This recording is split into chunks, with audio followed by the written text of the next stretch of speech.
Spoiler alert! You're listening to the Comics Online Podcast, Season 19, Episode 9, SDCC 2019, broadcast live from FXBG Public Radio September 9th, 2019. This episode, Kevin and Troy David talk about San Diego Comic-Con 2019. Topics include The Boys, the original series, Batman Hush, and everything geek pop culture.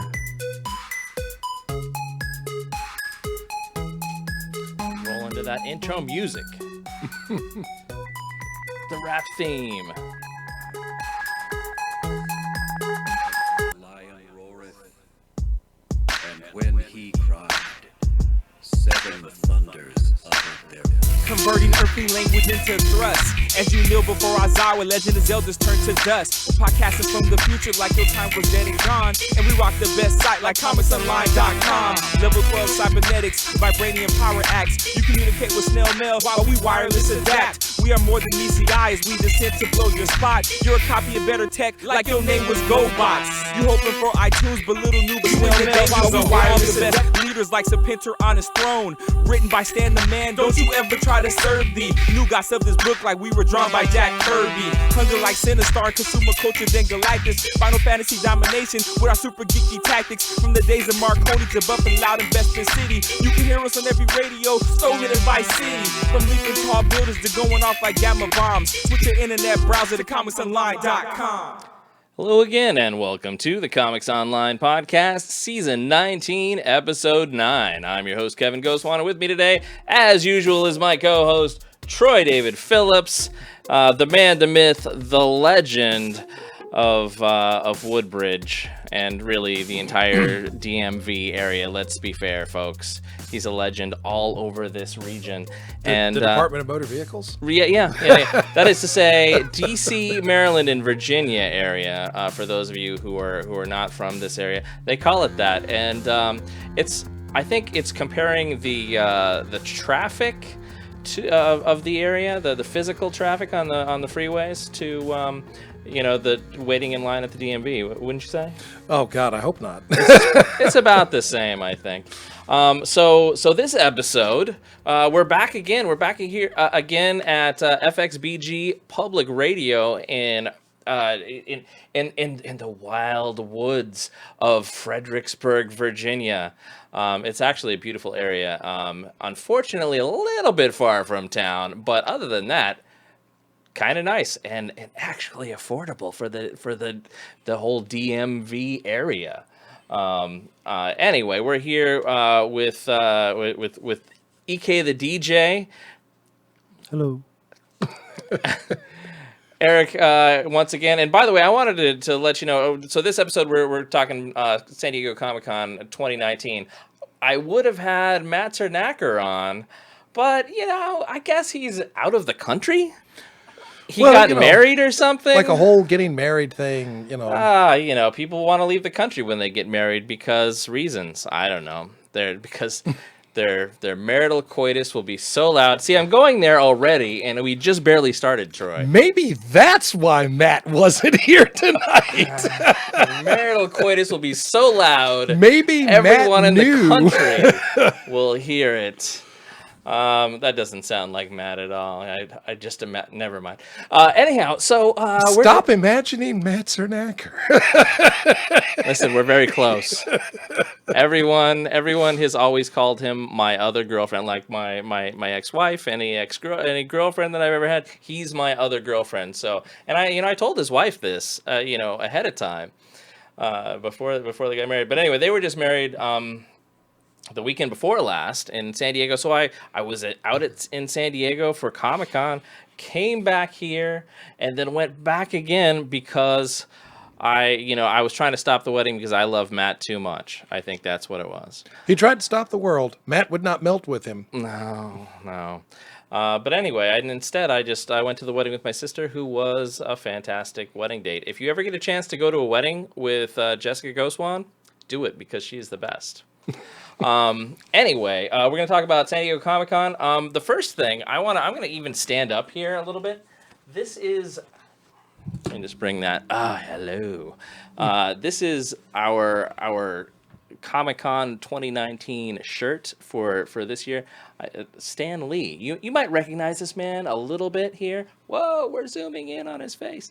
Anyway, this is our Legend shirt. These were designed by the same guy who has designed a lot of our shirts, most of our shirts. The same guy who designed this one here from 2018, and we still have those available as well.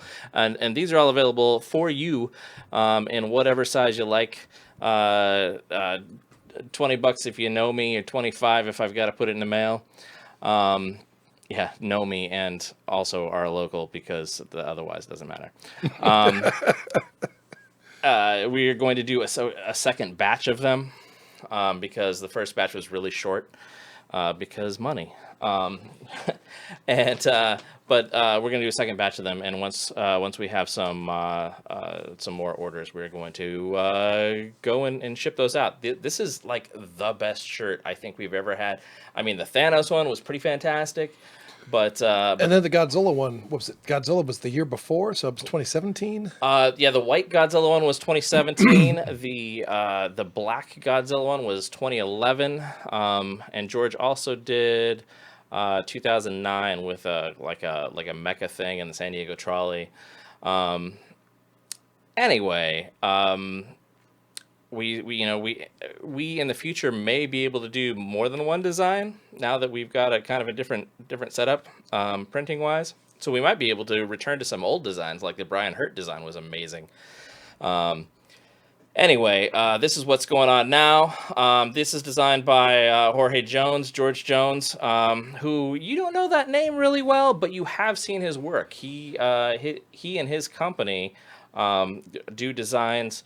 If you've bought shirts for, at Walmart, at Kohl's, at JCPenney, you have seen his stuff. If you may not have bought it, but you've seen his stuff right in front of you in the t-shirt aisle, as well as camp shirts, like Hawaiian shirts and that sort of thing as well. And Eric is you're not allowed to die, Eric. We're trying to work here.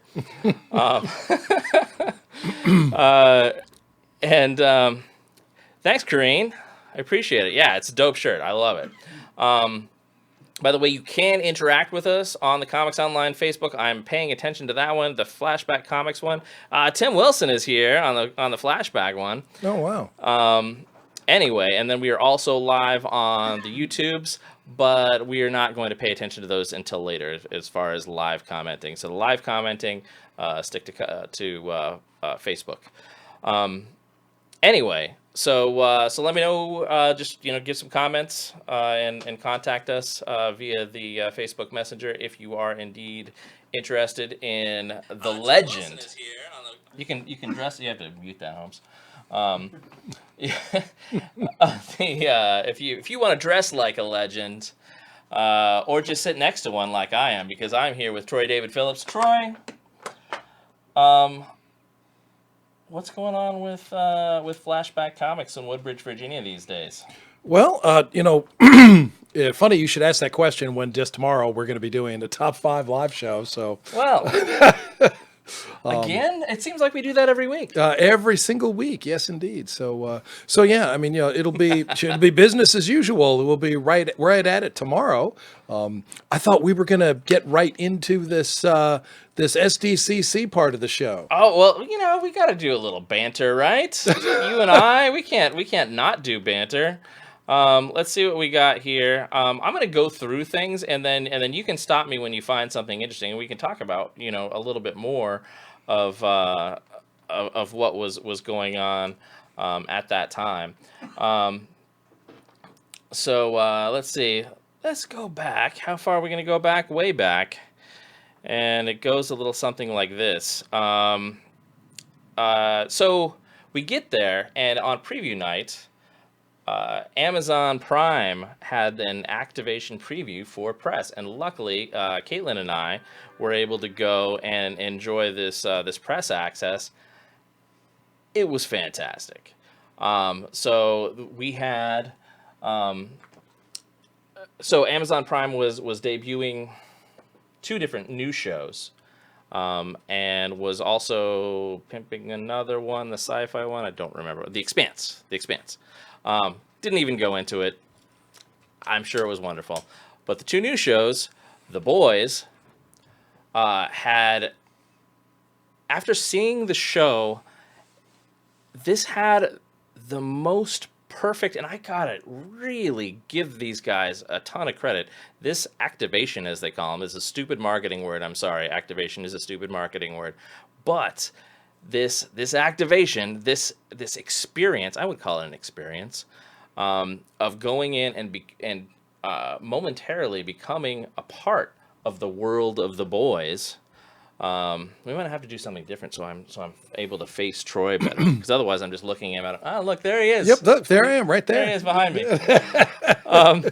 Anyway, so you become a part of the story, and in fact, that part of the story that you're part of, you get to watch in the first episode of the series. So there's a part where somebody drives a car into Huey's work and crushes the invisible guy. I don't remember what the invisible guy's name is, but crushes the invisible guy. Translucent. What's that? Translucent. Translucency Troy. That's why I have Troy here. He remembers all the names. He remembers issue numbers. He's the best person to have on a show. So they crush Translucent, and so you get into this event, and so some extras of The Boys who aren't quite, aren't really in the show, but have convinced you that they are part of The Boys. Walk you through finding out some clues about what to do next, and so Comics Online and the Nice Girls, as well as a couple of other folks, work together to solve the crime or whatever, to figure out what happened and where to go next. It was fantastic. You can see it up on our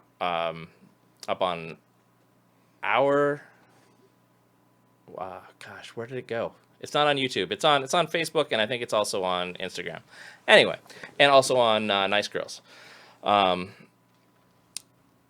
What else? And then we went to Carnival Row. Have you seen this Carnival Row, Troy? No, I have not.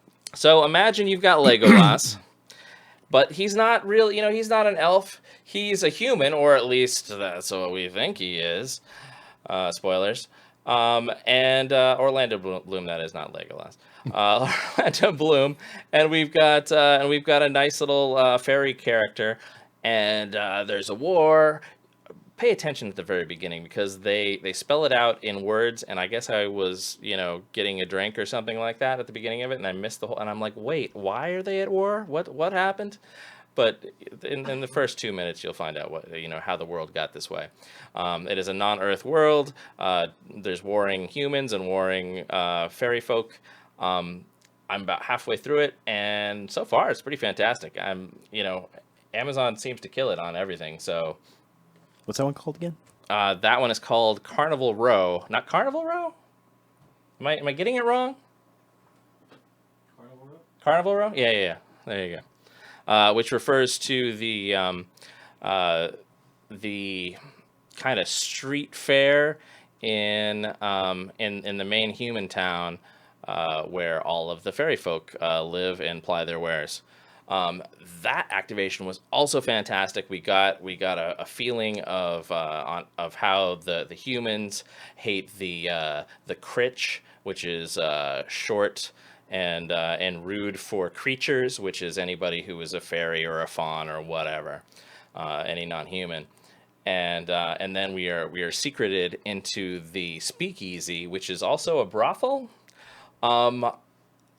It was amazing. I mean, I thought I was actually being propositioned, and I felt really happy about that. I mean, I'm not a guy who's going to go to a brothel, but I appreciate, being asked anyway. And these fairies were looking amazing. All the costumes were great. After seeing the scenes in the show that correspond with this, I'm like, I feel like they used the furniture right out of the show. It was fantastic. And apparently they also after Comic-Con, they took this elsewhere, because when I was getting off the plane coming back from Matt's wedding, I saw somebody with some of the wings. They were giving out these fun cardboard wings, and I saw somebody else with one. And I was like, hey, did you go to Comic-Con? Which is weird because it was weeks later. But she was like, no, it was at the Navy Pier in Chicago. And I was like, oh, okay, they did an activation there too, apparently. So Amazon, I mean, good for them, because they put a lot of time and money into that.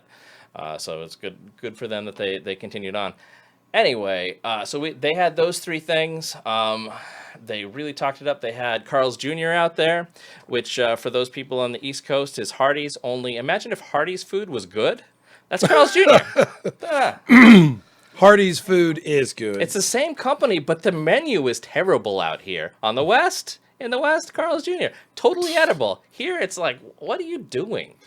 Kevin's trying to start some East Coast, West Coast hip hop thing here. Only food hop. food hop. Food yeah. hop, Troy. Yeah. Yeah. So yeah. So that was Wednesday, the 17th of July, 2019. That's what we did on that day, and it was fantabulous. Then then Troy, it really started going off. Our first stuff. We always get invited to more things that we can actually show up to. Like there was like, oh, we could have gone on the Midway and had some activation there that was sponsored by Top Golf. I don't remember who they were promoting. It wasn't just the Top Golf. But and then there was like a Stargate Atlantis thing that Matt went to, and he said, ooh, whoever they hired to do the AV was blowing it really hard. Sorry, people who did that, but if Matt tells you you did it wrong, you did it wrong, because that's his whole life. Anyway, so on Thursday, that's when I picked up my I got so when it comes to Comic-Con these days, if you want to get one of these show exclusives, you have to sign up in advance. Do you know about this, Troy? No. Yeah. So you're in their mailing list, and they send you a thing that says, hey, if you want to sign up for a Lego toy or a Hasbro toy or this or that, Funko Pops is a big thing, obviously. You have to sign up, and you have a certain amount of points that you're able to spend, a certain amount of bids, I guess, that you're able to spend on each thing, and you've got a certain amount per day, and you can say, and I put all of mine for Thursday on trying to get the Marvel Lego thing, the Captain Marvel. I'm like, well, if I want anything physical, like I kind of wanted the San Diego Comic-Con, like the Toucan Pop or something. That would have been cool. But when it came to any of the Lego things, it definitely would have wanted the Marvel ahead of the Star Wars one or the Batman one. And of course, this one was Captain Marvel and her ship, and also not Monica, but Maria Rambeau in the MCU. And the Flurkin. They had the Flurkin. Anyway, so I went and get this, and I spent $50 on it. And I'm like, oh, should I really be spending $50? Okay, fine. And we stood in line for a crazy amount of time. Finally get it. Also bought some other junk. It was wonderful junk, don't get me wrong, but it's plastic crack, so I gotta disparage it a little bit, because you pull your hair out, or at least your wallet out. Anyway, so I get this, and just the other day, this follow up to the end of the story. Yesterday, my daughter finished putting together some Legos, and I was like, oh, hey, I have some other Legos upstairs. Let me go get those, and we could do that one too, because it's a small set. And I go up and get it, and I was like, well, before I open it, let me check eBay. The things are going for over $300 now. So I told Coraline, I said, well, honey, we can get whatever other Lego set you want after Daddy gets paid for this one, because oh my goodness, why would I keep it? I mean, it looks great, and it's a little, I don't know if it's worth $50. I feel like it's more of a $30 set, but whatever. It's an exclusive, and I got number 48 of 1500. I don't know. Low numbers matter to some people. When it's the old Bowen, you're like, oh, I got a low number. Anyway. So we got that, and then we went. Matt went to the Batman Beyond panel, and then we went and did the Batman Beyond interviews. Shout outs to our friends Mark and Kim from Toon Barn. They're always our best next door neighbors on the interview line. So we interviewed the folks from Batman Beyond, and that was we got Will Friedle, of course, playing playing the Batman Beyond, as well as a handful of other folks. Because this was their big anniversary. And honestly, I don't remember what the anniversary is right now because Matt's their target audience, not necessarily me. And that was pretty much our interviews. That was our interviews for that day. Also that day, we went to the Den of Geek / Tor Books party. Shout out to Den of Geek.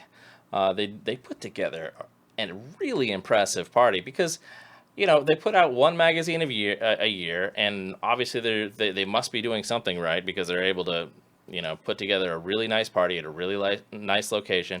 And I was thinking when I went there, I was thinking, oh, Tor Books, that must be, maybe Patrick Rothfuss is going to be there because that's like the same hotel that he usually stays in when he's in town for Comic-Con. I was like, oh, maybe he's gonna announce Doors of Stone. Patrick Rothfuss was not there. I think he was at home. He's probably my favorite author. Him and Neil Gaiman, certainly my favorite authors. Anyway, Pat was not there that day, but there were a few other authors, and we got to hang out with the folks from Warner Archives. Shout out to those guys as well. They're awesome. And as well as a bunch of other geek pop culture journos, and have some nice drinks. From there, we went over to the Scholastic party, and we got there kind of late, unfortunately, and so we missed out on stuff until the end, and we were hanging out, and my son was doing his poi stuff, and then we met the personal assistant to Jeff Loeb.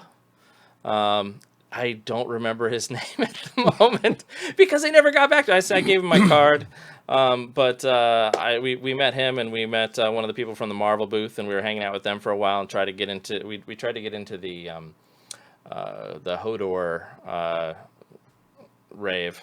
The Hodor was spinning. And so that's where we went. Matt went to the Vince DiCola concert.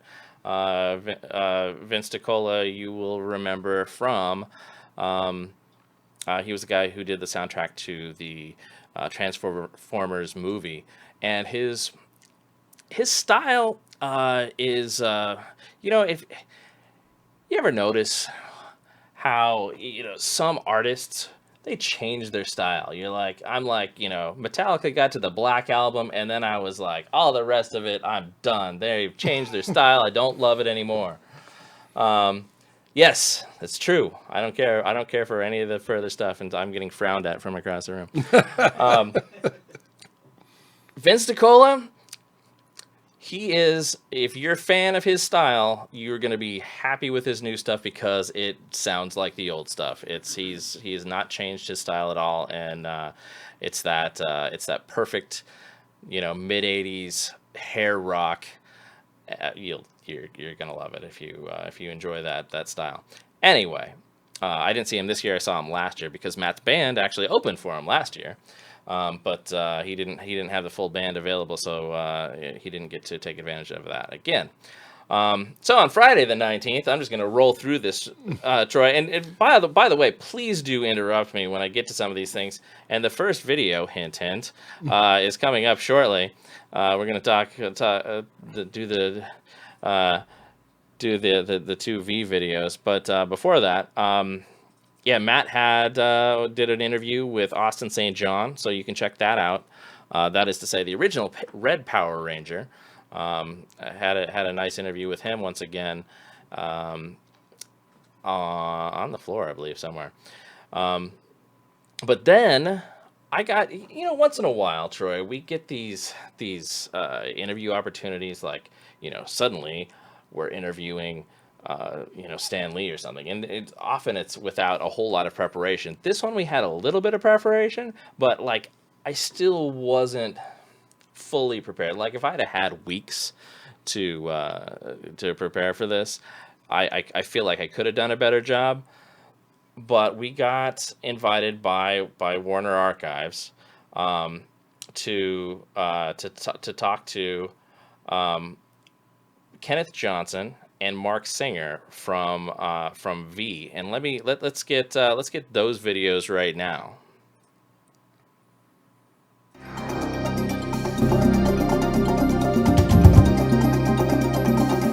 Hello again. Welcome back to Comic-Con 2019. Now I'm here with Batman. No, that's not it. Kenneth Johnson, the creator of V, the original series. Now, V, the original series is coming out with a brand new Blu-ray release from Warner Home Video.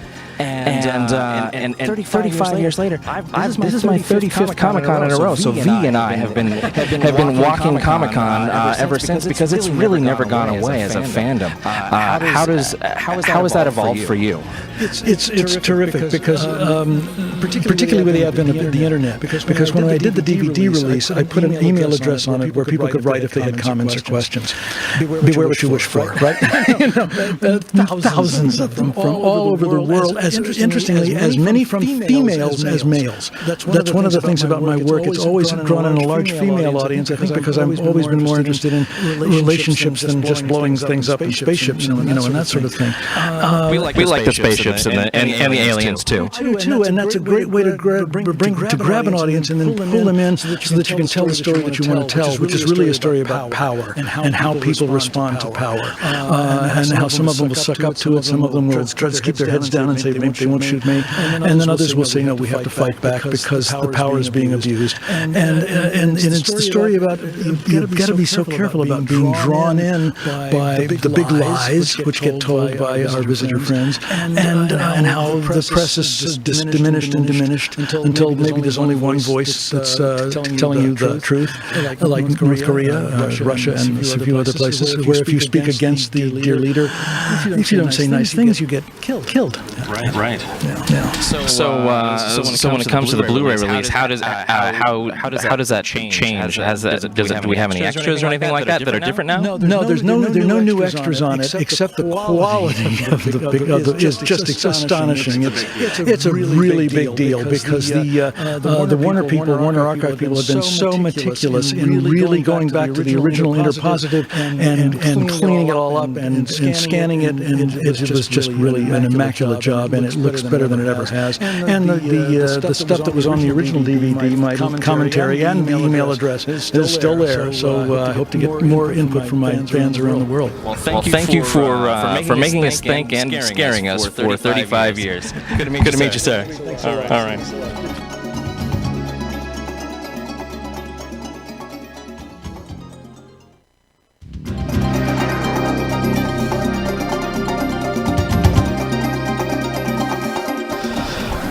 Hey, this is Kevin with Comics Online at Comic-Con 2019. I'm here with Mark Singer from V. Mark, you just had a big anniversary for V, 35 years. How does this? How did you initially? How were you drawn to the role of Donovan? And how does that character apply to still find residence in today's society? Well, there are two things. One of the things that drew me to the role was the fact that he was a reluctant hero. And I think that's one of the things that we all have to bear in mind, is that the person who is called upon to work to the utmost of their capacity is not necessarily somebody who lacks cynicism, or perhaps lacks confidence, or perhaps is disinterested even in pursuing something for the general common good. But Mike Donovan, in spite of that, something within him, something within all of us, calls us forward to do the right thing, to do the heroic thing. And I think exploring that kind of thought was the thing that first attracted me to this script. There is, of course, the universal theme of society coming together, and I think that's why it has the resonance that it continues to have today. Now with the new Blu-ray release, I'm hopeful that more people will be exposed opposed to it and enjoy it as much as we enjoyed making it then, and as powerfully as it seemed to have had an impact in the days in which it was first released. Do you have any particular standout memories from the filming of the show back then? There was every day was an outstanding memory, and I know that sounds a bit trite to say, but when you're a performer and a young guy and learning filmmaking and looking to make your mark, to walk onto a set where somebody said where you were given a situation, how do you get from inside this room to outside this room with the utmost interest? You begin to find yourself emulating people like Buster Keaton. Not that I would say my own name in the same sentence as his, except to say that we were allowed to do every stunt, every gag, every physical aspect that we could think of. We were encouraged to add to the story making of V, and that gave every day a kind of a special quality for me. Well, thank you so much for joining us here at Comic-Con. It was great meeting you. Thanks to me too.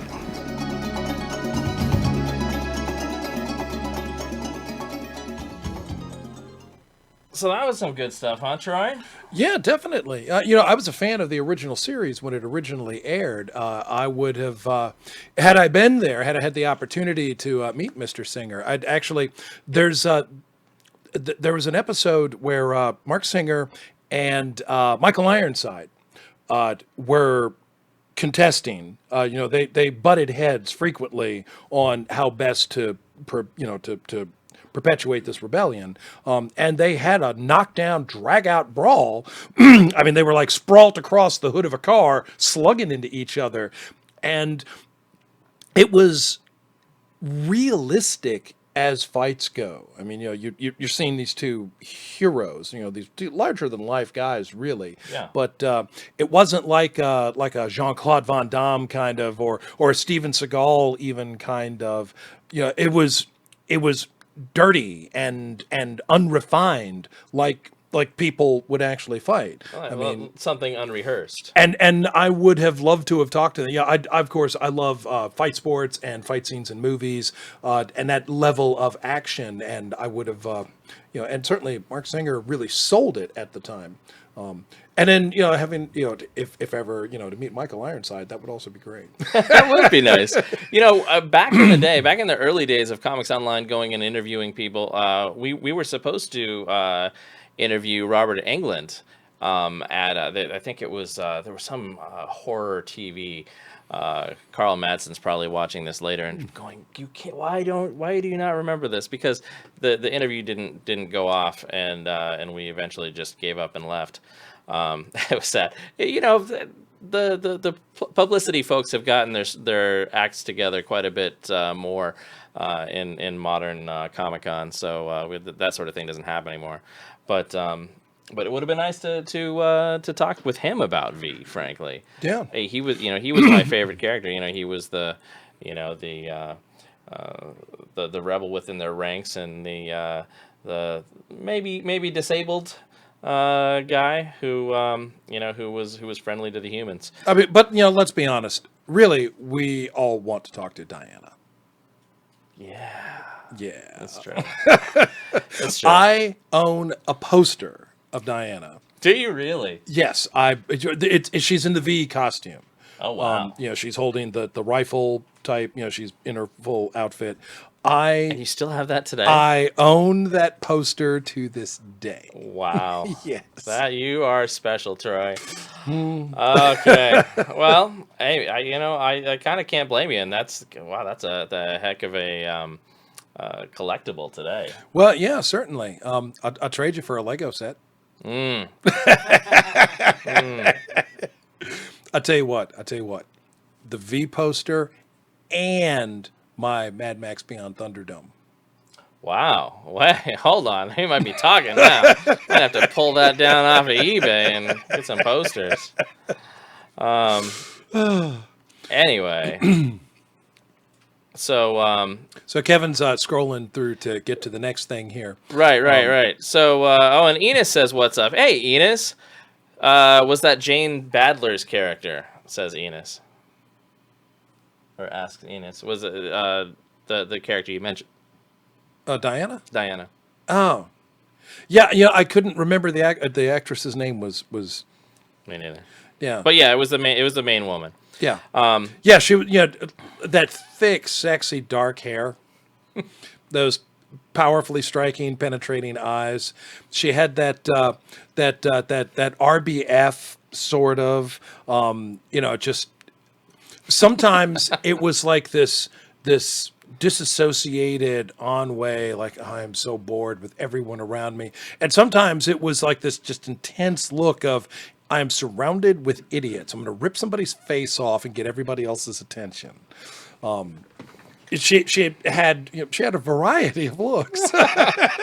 Apparently, you've seen this a lot. Well, Troy, I have good news for you because now, not Warner Home Video. I said that wrong within the video, but Warner Archive has released the complete series on Blu-ray, the complete original series. Now the return stuff, was already in Blu-ray. So and it's remastered too. I remember they reran the entire series back in 1991, and I was able to catch the marathon. I can't remember what channel that they ran that on. And it seems like within the last 10 years, maybe more than 10 years, Sci-Fi had the series, and they ran the whole thing straight through. So, but yeah, I'm definitely interested in picking that up and going through that again. Yeah. So Kenneth Johnson, I didn't even know this. So he wrote that series. He was the executive producer. He directed, part of it at the very least. But that's not where he started. He started on the $6 Million Man, and then from $6 Million Man, he created the Bionic Woman. He was the executive producer, showrunner, writer, creator, whatever you want to say, for the Bionic Woman, the original Lindsay Wagner one. Yeah. And not to mention that, but also The Return, when that came back in, what was it, 2005? Something like that. And then he was also a producer on The Incredible Hulk, the Lou Ferrigno back in the day. Bill Bixby. Bill Bixby. Ferrigno. Yeah. Oh, you can't diss Bixby. What else did he do? He did he did Alien Nation. He did the original movie, and he did the entire, the series and all the little one-offs that came after that. That that movie, I was watching that film on cable not terribly long ago, and just watching it again, A, because I love James Caan, B, Mandy Patinkin, so many good things actually to say about that film. I saw it in the theater in its original run, and watched it whenever I could. Owned VHS. Actually read. I want to say it was Malibu Comics, but it might not have been Malibu. It might have been a different publisher. It was 1990 or 1991. There was a comic series, a short-lived comic series. I remember getting at least one. The same publisher also did Planet of the Apes. There was an Alien Nation Planet of the Apes crossover in comic form. Yeah. Don't get excited. I want to say that was like Dark Horse. I want to say it, but I feel like it wasn't, though. I feel like it was a different independent before. We've Dark got Enos Horse on here. Enos could tell us. Yeah, well, probably. The series, the television series, I felt was good, not as impactful as the film, but your mileage may vary. Those were the feelings that I had, but I love that series. And it might be that I just missed the input, the character, and the character, the acting chops of James Caan. I imagine that would be a hard act to follow. They changed much like Stargate. They changed actors from James Caan and Mandy Patinkin to the other guy and the other guy. Yeah. Like with oh my goodness, you just said it, Stargate. Mm-hmm. Now I somehow knew that we were not going to have James Spader. We were not going to have Kurt Russell. But, the concepts of Stargate would go on. And it was really the concepts that made that show much more engaging. Yeah. All right, we've got the gate. We figured it out. We had a mission, and we're lucky we got anybody back. And our chief expert, he's still on the other side. Oh, my God. Now what are we going to do? So then we got 10 seasons, and then another 4, and then another Well, then we had, 2. Atlantis. That's what I mean. 10 seasons, and then the other 4 for Atlantis, and another 2 for Universe, I think. I don't remember. I don't know, but anyway. But yeah. So those all are the movies. So those were I grew up with the $6 Million Man and watched the. I don't know if you could call that a backdoor pilot, but where they introduced Jamie Summers. Yeah. And she got her own show. I Well, feel it was like either her or they were gonna have. It was gonna be a pilot for the new Bigfoot show, and the Bigfoot show just didn't have legs. No, it really didn't. But I saw what you were trying to do there. So while not having anything to do with the $6 Million Man, there was a Saturday, and I think it was a Sid and Marty Krofft production, Bigfoot and Wild Boy.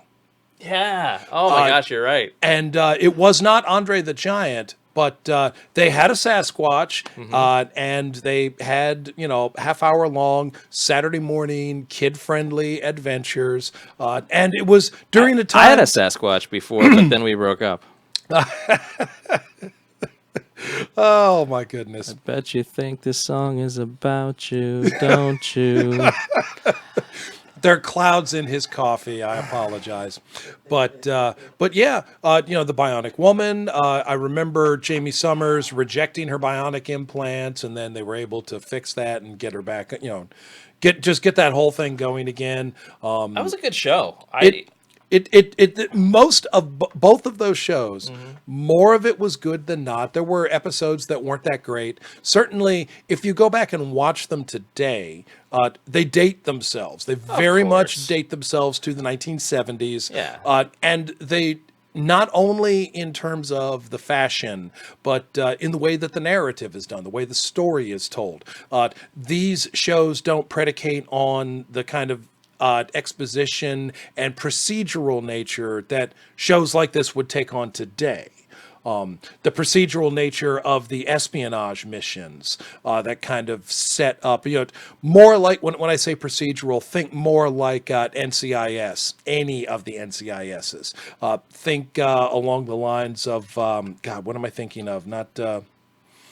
I was thinking NCIS New Orleans, CSI, but CSI, shows like that. Any procedural cop shows, that sort of thing. And with kind of a heist nature, because obviously Colonel Steve Austin in the field, something's going to go wrong. The mission's not going to go exactly the way it's supposed to, and so he's going to have to improvise on the fly, and today you might get some cut scenes of how Steve Austin had a backup plan, a B plan, how somebody slipped something into one of his bionic implants that's going to help him out now, but you didn't know that before this moment yet. That's the way stories are told now, but that's not the way they were told back then. Yeah. So it's what a you're very saying is different animal. We need a sequel. Don't do a reboot. Do a sequel. Let me just beg you to never do a reboot. Do a sequel. If you can't fit your would-be reboot within the confines of the original universe, I'm looking at you, Ghostbusters. Then tweak it so you can. Well, so I would. Not to derail this into a $6 Million Man conversation. There was a Bionic Woman reboot. Yeah. And I actually did not dislike that. One, the science of cybernetics, of nanotechnology, the science fiction parts of that had advanced tremendously. But also the espionage nature, the fact that we didn't have any of the original actors to bring in. We didn't necessarily need those characters specifically, and some of the, shall we say, hokey elements of the story could just be excised right out. So, yeah, let's just go ahead and cut forward into a time that the $6 million man would actually be more like $160 million man. Because, let's face it, inflation. But again, look at the difference of the world. Look at the difference of intelligence and espionage, homeland security. I would love to watch a combo show of the two of them. Or the next generation, or two generations at this point, further along of two bionic characters doing spy stuff. I would be fine with a hard reboot on Colonel Steve Austin, like Daniel Craig's James Bond in Casino Royale.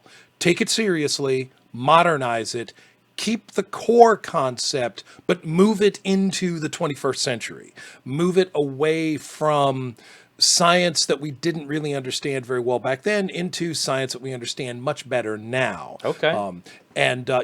Keep it as Steve Austin, keep it as Oscar Goldman. But when you bring on the Fembot, maybe don't make it cringeworthy.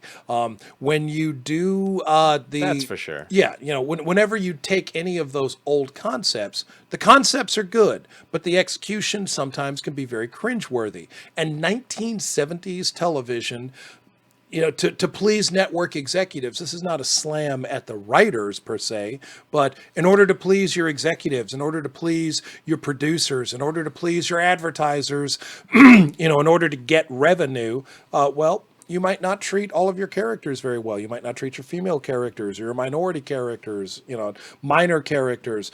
There might be elements of humor that, they were funny in 1974, but they're kind of cringeworthy now. This is true. Well, yeah, I would be really interested in that. And so Troy is apparently going to jump on your writer staff whenever you're ready, Kenneth Johnson.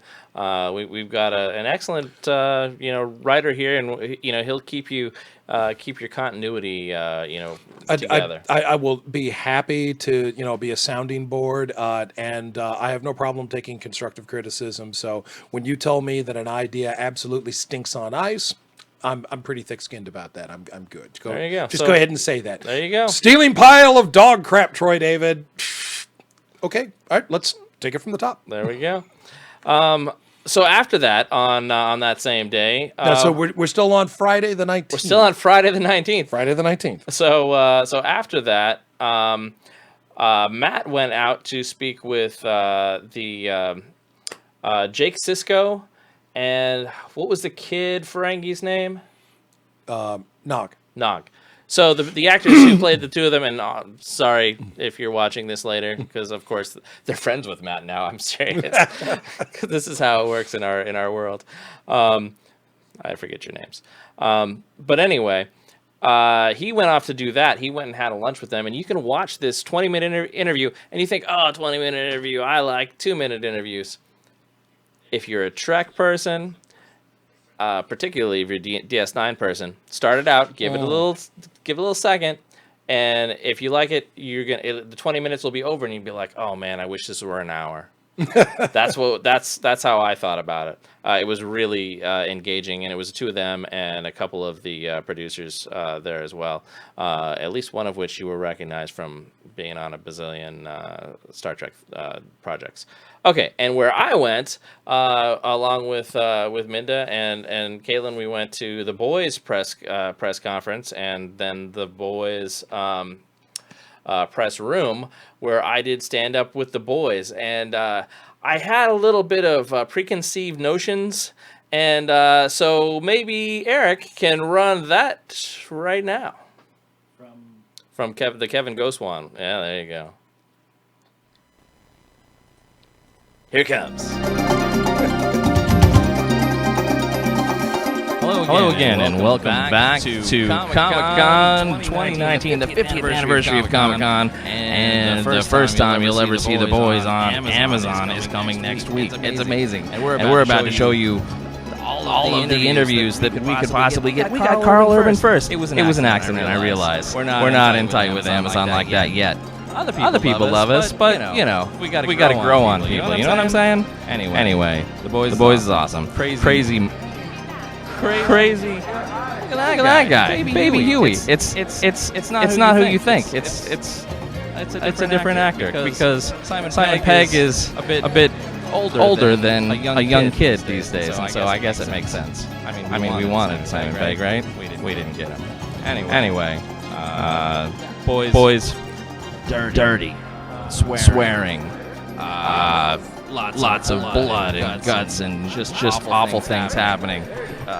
Sexuality, drugs. It's a dirty world in The Boys, and Amazon's taking it on, so we'll see what happens.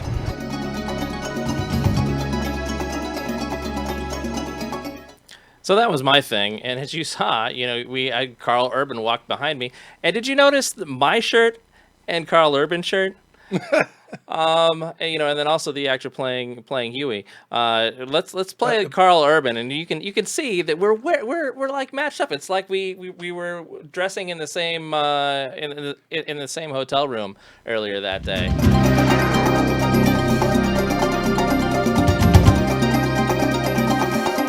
Here we are back again at Comic-Con 2019, the 50th anniversary of Comic-Con with Carl Urban for The Boys. Hey, how are you? Have you been to all 50? I've been to 35. How about you?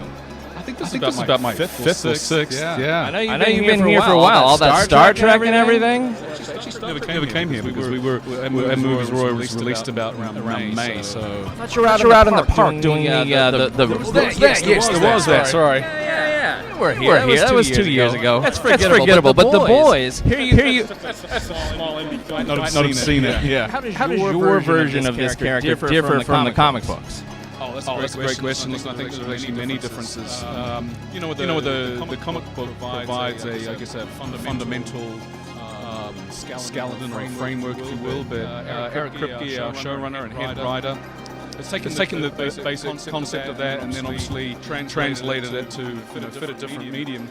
My character in the comic books is actually imbued with super strength, but in our world of the boys, all of the boys have no superpowers. So it's about like the everyman, the blue-collar guy, taking on the man, taking on the top 1%, the most powerful in the world. And that was one of the most interesting elements in the show for me. Yeah, that's a bit different. Now your ally, the female, does still have powers, right? Absolutely. And so where does this? Obviously, The Boys takes place over quite a few issues. How far does this first season take us? That's a great question. It's its own beast. We pull incidents and elements from right throughout the comic books, and as I said, it's its own reimagining, its own telling. So we're not following the same story anymore. Necessarily, no. All right. So anything that our fans should know about the Boys before we get started on it? Anything that they should know. I think just be prepared to watch a television show that's quite unlike anything you've actually seen on television before. Thank you so much for your time, Carl. We really appreciate it. Have a great Comic-Con.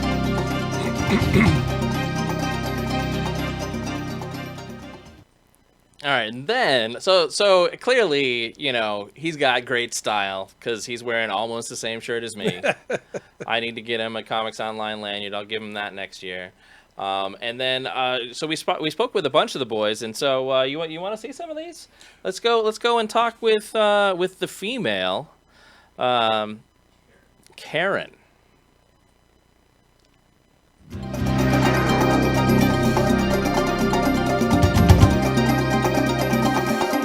We're here with Karen from The Boys, the female of The Boys, only known as the female in the comic books. Does that change at all? Yes, she actually got the name. And today I've been kind of almost slipping and when we make our introductions. I'm like, hi, I'm Karen and I play blank. But I haven't revealed it just yet. So I'm Karen and I play the female.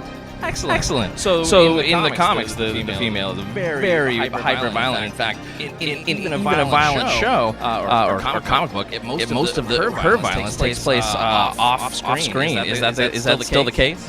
it's very much on screen for us. Yeah. It's been so fun working with the stunt team on how to really smash someone's head and all the violence. It's gruesome. It's scary, but it's really fun to do because it's make believe, and you don't get to do that every day. Excellent. So, is there anything that we should know about the initial season of The Boys? What do you mean? Plot-wise, is there any starting point or an ending point? Yeah. At least for my character, we find her in episode 4, and she's not exactly, she doesn't care about the boys. She doesn't know about the boys.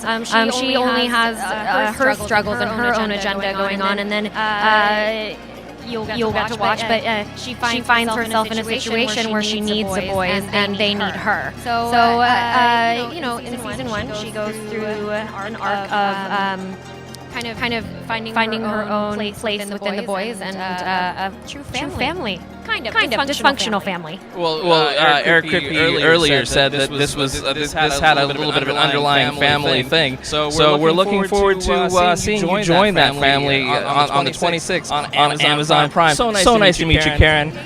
The boys. The boys are back in town. Thank you.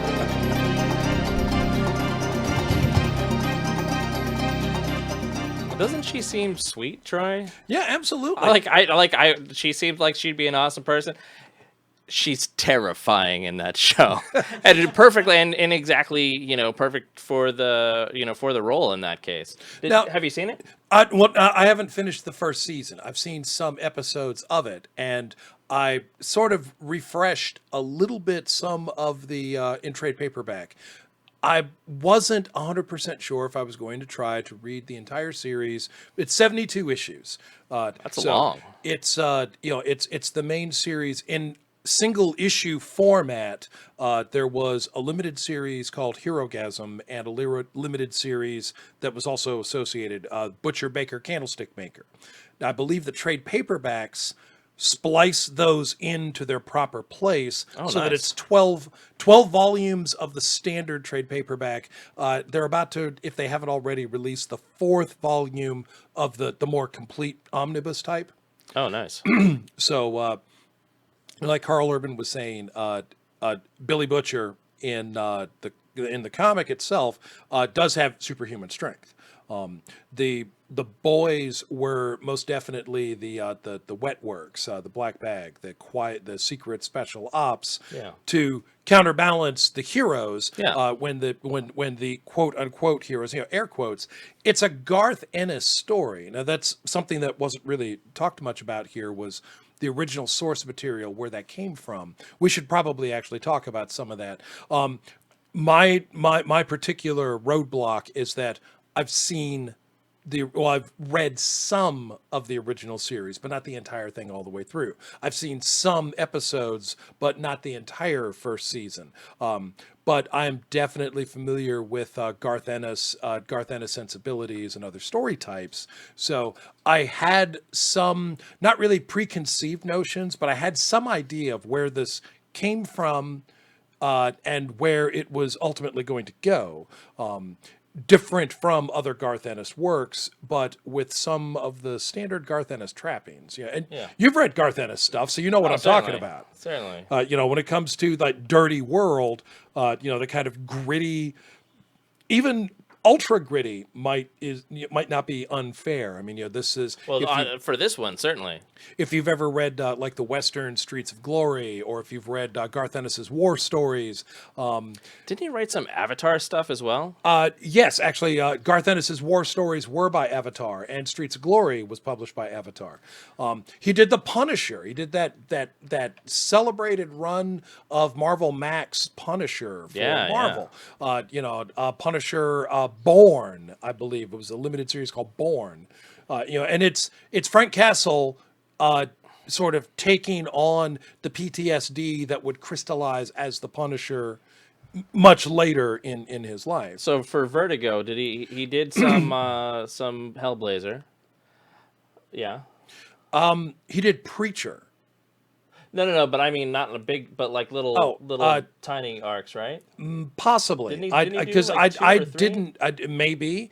They would be Hellblazers that I didn't actually read. Okay. Unless you're thinking of Rick Veitch or Peter Milliken and conflating them with Garth Ennis. Maybe. It could happen. You know, I sometimes will fold Garth Ennis and he folds space that way. And Warren Ellis into the same guy. They're the same. Too much same guy. Too much spice melange. Yeah. But Preacher, obviously, awesome. Which, you know, not an Amazon Prime property, but maybe if it were on Amazon Prime, we could get beyond a 4th season. Just saying, it'd be a good idea to get more than 4 seasons because I'm worried. I'm worried that, you know, we got like a quarter of the way into the story, and then that we've only got 1 more season to go. Really? Come on, guys. Yeah, well, you're making me scared. I'm sure you'll do fine. They've done a weirdly great job of that, and I was afraid they weren't. And you know, let's face it, to some extent, these things they do rely on viewership. So you know, if people aren't watching it, well, you know, what do? It's true. You pull the plug. Well, particularly if you're going on AMC like that one, you know. But then when you're on an Amazon or a Netflix, I feel like you've got a whole lot more wiggle room when it comes to viewership because I feel like you can. You know, they kind of the metrics kind of are a little they're different. Yeah. There are metrics, but they are different. Yeah. Anyhow, let's see what else do we have here. Then some of our crew went to talk with I think Emerald, maybe Kat as well. Did the Fabulous Furry Freak Brothers. Which I'm not going to show you any of that. They didn't even allow us to do stills. But one of those people is Adam. Is it Devine or Divine? From Workaholics, which I finally watched a couple of episodes of, and that was dirty funny. Kind of really seemed to lean hard on the Office Space. Sort of thing, and not in a bad way, not in a I'm ripping you off way, but in a hey, this is the same sort of thing. That doesn't explain it well. But while Matt and I went to Batman Hush, and we've got a couple of videos. By the way, we've got a whole lot more videos than just those for the boys, but just check out our YouTube, the Geek Pop Culture Network. Check out our YouTube for the rest of those. We've got interviews with Frenchie, with The Deep was fun. The Deep, you're like, I've seen him before. If you're a girly girl or man and you watch, what was the show that he was on? Gossip Girl. If you watch Gossip Girl, it's like, you know, Dirtier Dawson's Creek or something. I don't know what it is. I don't watch it. But he was on that. I think. I could be wrong. Anyway, Batman Hush. Matt and I went to Batman Hush, and we talked with we talked with Batman. What's his name? The guy. He's got a British accent. Jason O'Mara. Yeah, you remember him. Here's that one right about now.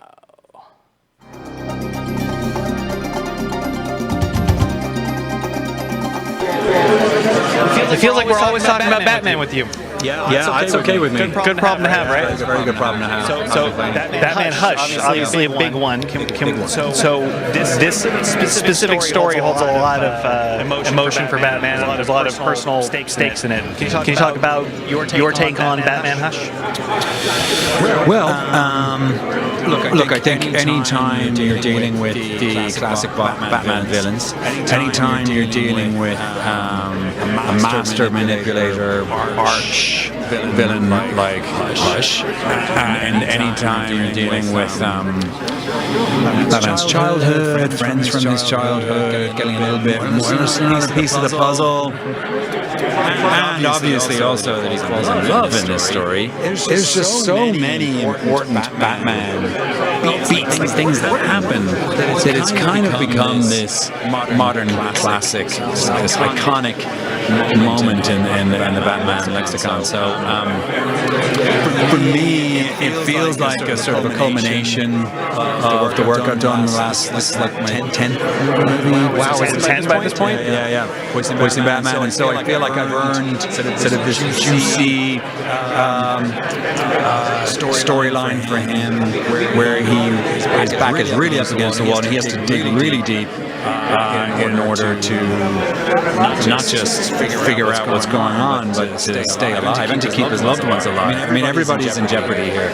So from my point of view, this is like the biggest, baddest Batman movie that's come out in a few years, and I'm just thrilled to be a part of it. I mean, Batman standalone movie, San Diego Comic-Con. I've dreamed of this for a long time.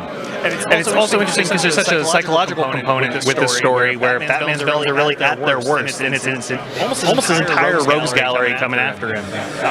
Does the threat feel different as far as just the overall process? Like going. Sorry. Let me rephrase the question. It's been a long day too. The psychology element with this story is so interesting because Batman's rogues are truly at their worst, and you have an amazing cast coming in to support those rogues. Can you talk about the process? Did you get to record with any of the other actors or actresses, or was it all standalone for your recording process? Yeah, no, I didn't get to record with any of the other actors, but when they told me some of the names that were coming in, I was just thrilled, to get that many fantastic actors around, rallying around the project and rallying around the Batman name, so.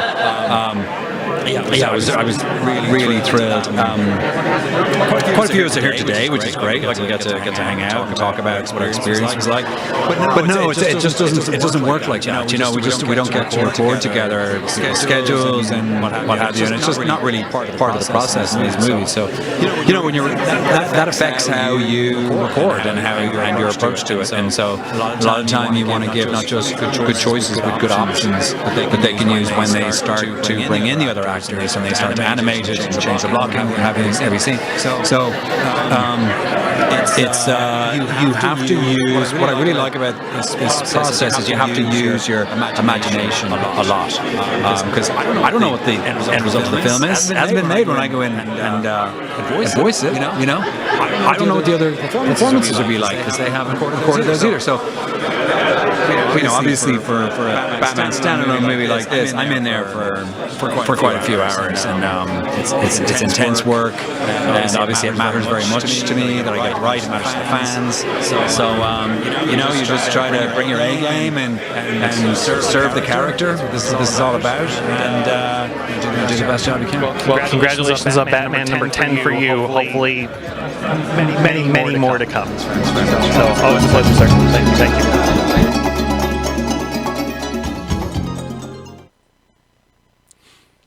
All right, and then beyond that, we've got a few more on there. Like I say, check out the Facebook, or sorry, check out the YouTube. But maybe we could get just a little smidge of the Joker interview, because he does the Joker laugh, and it's amazing. You think Mark Hamill is the be-all, end-all? This guy too.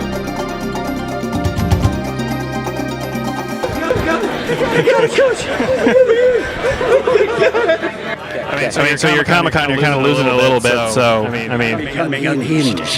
yes. So you get to voice the Joker in a very iconic piece, Batman Hush, coming soon to Blu-ray and digital on demand. So what was it like voicing the Joker in this particular story? What was the mindset you had to get into? The mindset of not doing what anyone else has done, actually really understanding the Joker in this story and the way that I've read the Joker when I'm reading comics.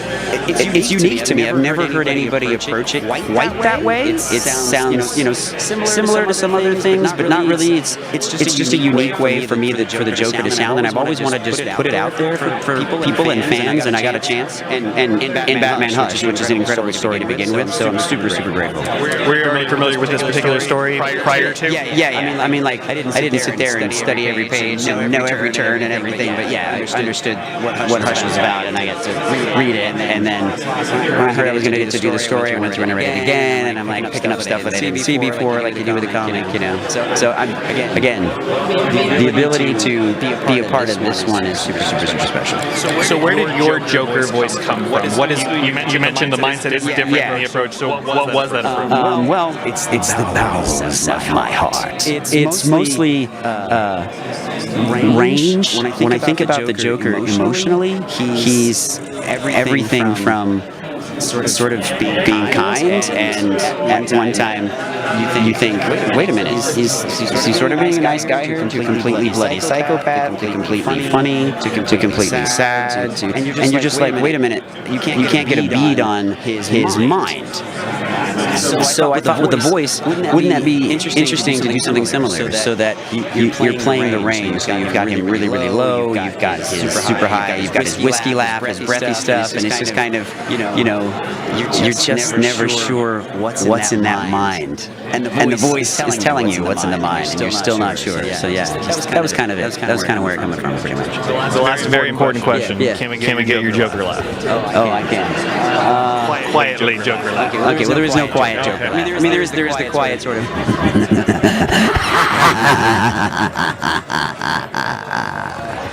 It's probably good. We'll take that. Yeah, okay. Stay tuned for more coverage of Batman Hush and Comics Online. And we do have more coverage of Batman Hush at on comicsonline.com, as well as all over our Geek Pop Culture Network stuff. Anyway, so that was our interviews for Saturday, and for Friday. I'm gonna run through the rest of this because we are going over. Me and Troy, we get to chatting, and you're welcome. Well, it is a 5-day long event. It is a 5-day long event. I mean, so let me tell you, let me give you the quick rundown of the rest of it. We went on to the IMDb boat party with Kevin Smith and Jason Mewes and and Randall Brian O'Halloran was there, and just all kinds of wonderful folks, and our good friend of the show, Chad Michael Collins was there as well as the executive producer for the CW show, the Outpost was there. I got to meet him. He was a very cool guy. You can see on the Comics Online Facebook page. He's the guy sitting down in the picture. Anyway, the next day, Saturday, so that was fabulous and big. I'm spitting all over. It's big thanks to IMDb for letting us on once again. We love you. It makes our Comic-Con. I'm not joking. Please have us back again next year. We promise to be nice. I don't know what. Okay. So the next day we did a few things. I'm not going to throw up videos for these because, like I said, we're running short on time. But we did Black Lightning, Power Rangers, Scooby-Doo, The Flash. I got to talk with the people from Flash again. Young Justice, Arrow, and then we at nighttime we went to Star Wars: The Old Republic Cantina. We went to the National Geographic Nerd Night Brain Games party as well, and oh my god, that was packed. That was stupidly packed. They may have oversold. I mean, thank you for inviting us, but oh my goodness. Anyway, it was wonderful. And then on Sunday, we did Teen Titans Go versus Teen Titans. Do you remember how there used to be the original Teen Titans cartoon, and then it became Teen Titans Go, and the original one was like, yeah. But then the new one had a better, a more locked down formula. Very similar. In fact, many of the same actors. And we got to talk to all of those folks. We got to talk with the folks for Batman Family Matters. That's Lego DC Batman Family Matters. And then, of course, as per always, up until now anyway, we went to talk with the folks from Supernatural. And this is it. This is our last time interviewing the folks from Supernatural as Supernatural, unless they do a movie or something crazy some years down the line, which we will be there for it. This Comic-Con lacked a lot of things. It lacked a good system to buy the official Comic-Con T-shirts. I love you, Mark Biaggi, but it's bad. It's intolerably bad. I won't buy them again next year, and I'm sorry. I love them. I would like to buy them. I would pay extra to have them shipped to me or whatever we have to do, but I will not stand in that line again.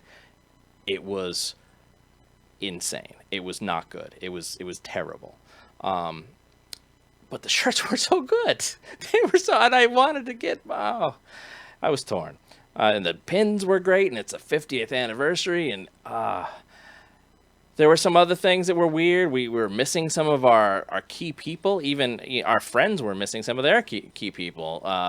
Mel and Liz is already gone. A handful of other folks were gone. Leah was gone. We were missing Hema. We were missing Albertine, even though she was there, but she's been having some issues that kept her from being fully part of the show this year. But you know what was good?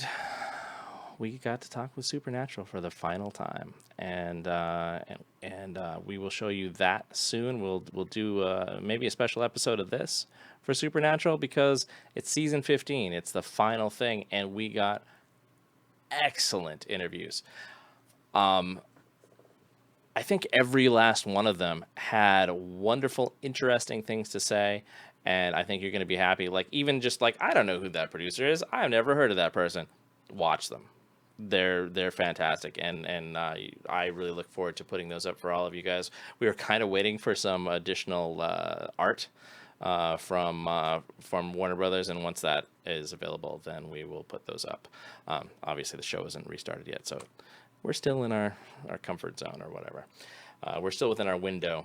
But that was Comic-Con for this year. You know, Kendrick was there. Like I say, Matt and Emerald, me, Caitlin. We got Minda from Nice Girls, so we're like integrated with Nice Girls practically. Not really. Don't get excited, Mel. You know you're gonna watch this later, but we're keeping Minda. You can't take her back now because I got her one of our, how we have our lanyards. I got her one of the lanyards, so we're keeping her forever. She's awesome, and really the whole Nice Girls group, as well as talk about our other friends. I mentioned Toon Barn, Geek World Radio. That is to say, Anime and Dave. Thank you so much for all of your stuff. All of your help and continued friendship over the years. I know I'm forgetting some other outlets, and I apologize, but while it was one of the quietest years, because it's like 50th anniversary, this is going to be the big blowout. This is going to be the big stuff, right? Honestly, it was the mellowest year in 10 years. Like, you would probably have to go back to 2008 to get a more mellow year.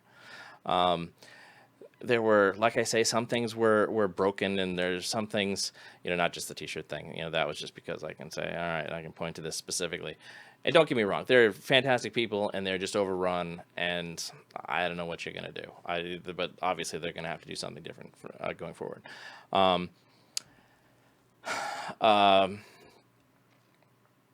But that was Comic-Con for 2019.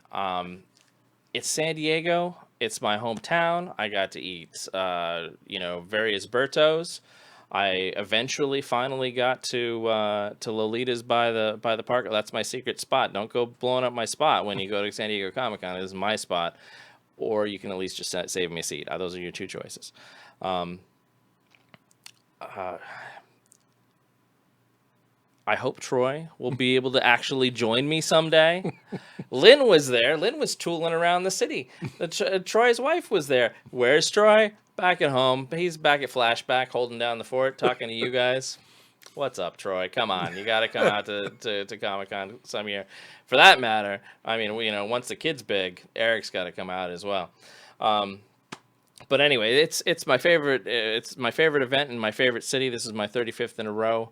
And like I always say, if I'm not there, I'm dead. And if I'm dead, my friends and family better be bringing me there anyway, because it's just not Comic-Con without me, and it's not me without Comic-Con. Both are important. So anything else before we go for this week? I don't think so. Tuesday, we will have the Top 5 Live again. Tomorrow. And, it won't be too much longer before we really are going to pick back up the Almanac Show. We're going to finish off 1984. Yeah, next week. And go on forward from there. Mm-hmm. And then, Yeah, at some point there'll be Troy's Comic Talk again, but really there needs to be, I don't know, a different day of the week. Well, we can do the Troy's Comic Talk here, where I'm just I'm doing what you've been doing today. We'll talk about that. We'll brainstorm this on the ride back to the Beltway. Yeah, back to the Beltway. Back to the Beltway, Batman. So. Hey, like I say, congratulations to Matt and Emerald, and for Troy and everybody at Flashback, and for Eric and everybody here. This is as always, presented by FXBG Public Radio. Big thanks to them, and for everybody at Comics Online, and for everything geek pop culture. I'm Kevin Goswan, and this is Comics Online. Bitches.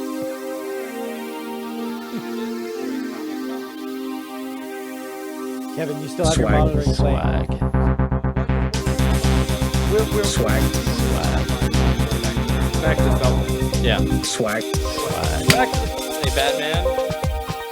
Swag 1,000 times. Swag 1,000 times. Swag 1,000 times. Swag. Swag. Swag. Swag. Swag. Swag 1,000 times. Swag 1,000 times. Swag 1,000 times. Swag. Disclaimer, the opinions expressed in this podcast may not represent those of Comics Online, any participants, or any employers past, present, or future. If you would have thought otherwise without hearing this disclaimer, maybe you're not ready for this whole internet thing, much less sailing naughty IM boat. Or maybe you're instead one of our smart and sexy fans who appreciate foul language, San Diego Comic-Con, biting sarcasm, and everything geek pop culture. If you have comments or questions for the Comics Online podcasters, post on our Facebook page, tweet us on Twitter, or email us at podcast@comicsonline.com.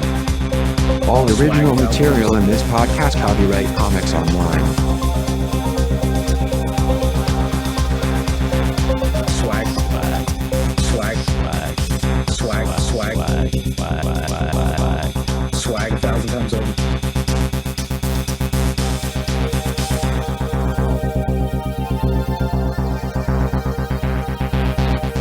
Swag 1,000 times over.